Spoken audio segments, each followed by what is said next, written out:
ошол ойноштукта болсо ал экинчи аял деп ага алмаштырып алышкан.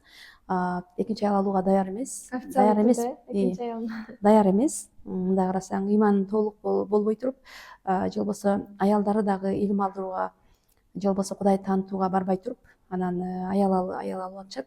Ал бул учурда деген эркек да кыйналып калат, аял да кыйналып калат. Себеби толук Кудайды табуу жок болуп туруп эле алар ошол ойноштукта эле экинчи аялга алмаштырып койгондой болот да.